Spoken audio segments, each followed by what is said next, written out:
Vou explicar um pouquinho aqui sobre o magnésio para que você possa ter um melhor entendimento aqui do assunto. Por que o magnésio ele é importante para a vitamina D? Porque as várias etapas de conversão da vitamina D e de metabolização, de encaixe, para ela poder exercer o seu funcionamento adequado, ela necessita de magnésio.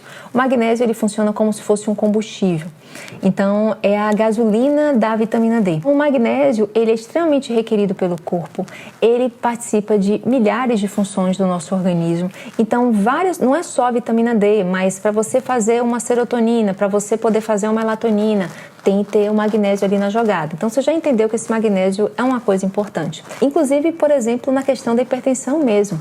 A gente consegue ter um melhor controle pressórico quando a gente faz uso associado do magnésio. Eu, como cardiologista, eu tenho o prazer de ver isso na minha prática clínica, quando eu consigo reduzir a medicação do paciente ou o paciente ele fica melhor compensado quando a gente está prescrevendo o magnésio para ele.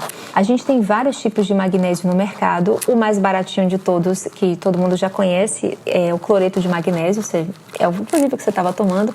Então, o cloreto de magnésio realmente é o mais em conta. Ele tem na versão em pó, que se dilui na água ou em cápsula.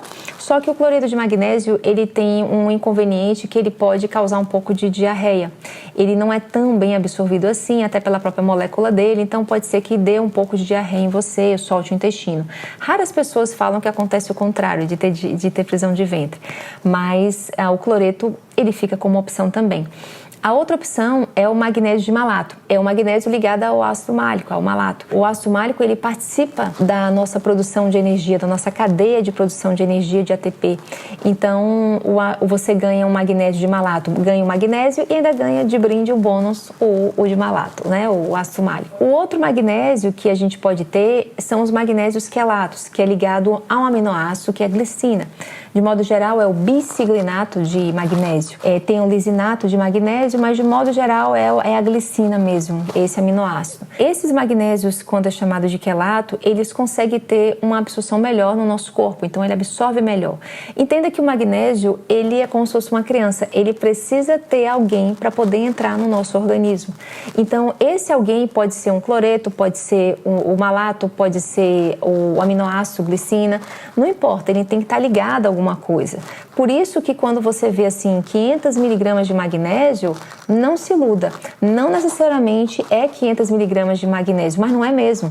Geralmente é 20% desses 500 miligramas, entende? Às vezes pode ser 6%, tem que ver qual seria o fator de correção que a farmácia usou ou que aquela indústria usou e o quanto de magnésio elementar que de fato tem naquela cápsula. É 400 miligramas de magnésio? Não. Boa parte é o sal e uma pequena parte ali realmente é o magnésio elementar, que é o que realmente vai fazer o efeito mesmo no corpo. Por exemplo, o cloreto de magnésio, que pode chegar a 500 miligramas de cloreto de magnésio, na verdade só vai ter no máximo 16% de magnésio elementar dentro daquela cápsula de cloreto. Outro magnésio também que a gente tem é o treonato. Ele vem associado a um aminoácido, que é a treonina, e ele está mais ligado para as questões mentais, de concentração, memória, aprendizado.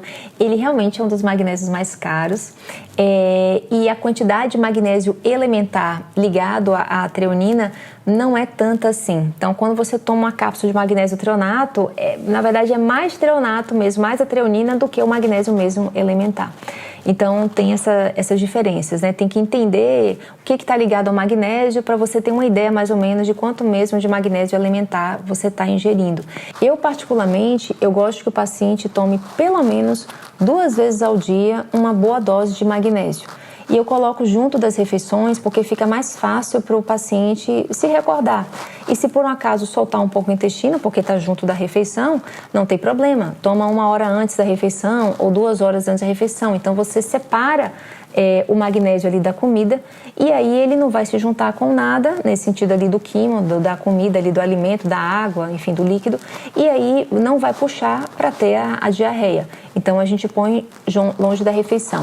Se o paciente ainda se queixa de que ainda assim, mesmo botando longe da refeição, o intestino ainda soltou um pouco mais, a gente orienta que o paciente reduza a dose.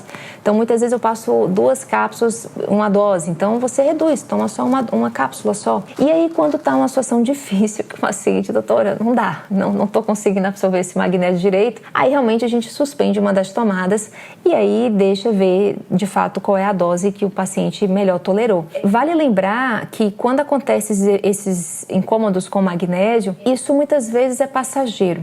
Isso acontece nos primeiros dias, no primeiro dia ou no máximo uma semana e depois a coisa se resolve, o organismo se acostuma e aí para de ter. Não significa que o paciente está com diarreia com magnésio, que ele está intoxicado com magnésios. Isso é, o paciente adora fantasiar isso. Não, é porque simplesmente não absorveu. O magnésio não conseguiu ser absorvido lá pela camada do epitélio do intestinal e aí ele deu aquela sobrada no intestino, no lume intestinal, né, dentro do intestino, e ele é super ávido por água. Ele não pode ver uma molécula de água que ele já quer já se juntar. E aí nisso ele carrega, ele puxa a água, ou seja, ele vai puxando aquele líquido e aí as fezes não conseguem ser bem feitas e saem diarreicas. Então essa é a verdade sobre a questão quando a gente tem algum efeito colateral com o magnésio. Idealmente, a quantidade de magnésio elementar preconizada até mesmo pela Organização Mundial de Saúde seria em torno de 400 miligramas, arredondando, de magnésio elementar por dia. Mulher, se não me engano, seria 350, 340, homem 400, mas eu gosto de botar 400 miligramas geral, porque aí fica até mais fácil para entender e, enfim, fica uma dose boa para todo mundo.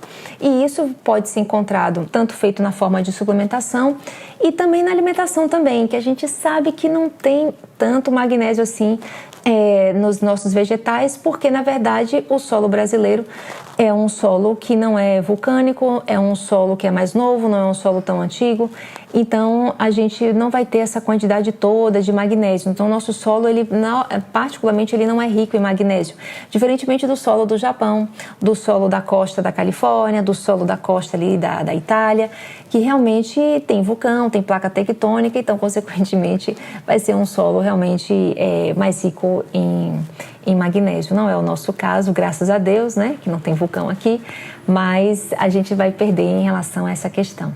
Então isso é uma coisa importante assim, de entender, por que esse é um alimento tão saudável, como tantas verduras e legumes, e por que eu ainda tenho que tomar a suplementação? Provavelmente vai ter que tomar sim, e você certamente vai se sentir melhor. É muito fácil isso, assim, é simples. Você está na dúvida, experimente. Tome lá o seu magnésio, tome o mínimo possível, tome ali o mínimo, ali, tá? Pelo menos 2 cápsulas ali do frasco ou 3, pronto, veja como você fica. O fato de ter melhorado a concentração, ter melhorado a disposição, ter ficado com menos dores no corpo, ter dormido melhor, isso são sinais inequívocos de que você estava deficiente de magnésio. Não adianta ficar atrás de magnésio, é o que eu falo sempre para os pacientes, não adianta, esse magnésio sérico é um magnésio que só me diz no máximo 0,5% da sua reserva de magnésio no sangue. Então o magnésio mesmo ideal deveria ser aquele dentro da célula, que é o magnésio eritrocitário ou o magnésio salivar. Esse me diz realmente a forma mesmo, quanto que você tem de magnésio biodisponível para o seu corpo. Não é pelo magnésio sérico. Magnésio sérico eu venho para os pacientes, olha, eu estou na UTI, eu preciso ver o magnésio sérico, porque a gente faz muitas reposições e aí nessas infusões e reposições pode realmente aumentar demais ali o magnésio ou diminuir de menos e aí a gente precisa ter um parâmetro, porque aumenta muito rápido e diminui muito rápido, mas para o dia a dia de ambulatório ele não serve. Digamos assim, que ele serviria no sentido assim, nossa, eu tô mal mesmo, hein? Porque no meu sérico tá o mínimo, tá? O valor de referência é 1,5, por exemplo, a 2,3. E eu tô 1,5 ou 1,4. Nossa, eu tô muito ruim mesmo, né? Imagina dentro da célula, imagina na parte livre aqui, que é onde geralmente se concentra mais o magnésio. Então me ajudaria nesse sentido, mas eu já peguei vários pacientes que tiveram melhoras surpreendentes, não só laboratoriais, melhoras de atenção, de memória, de pressão, de um monte de coisa, e com magnésio sérico no sangue normal. Mas, na verdade, no fundo, ele estava deficiente. A Organização Mundial de Saúde estima que pelo menos de cada 10 criaturas no mundo, 9 estariam deficientes de magnésio. Então, entenda que na verdade, é um problema de saúde pública essa questão do magnésio e, na verdade, ela é subdiagnosticada.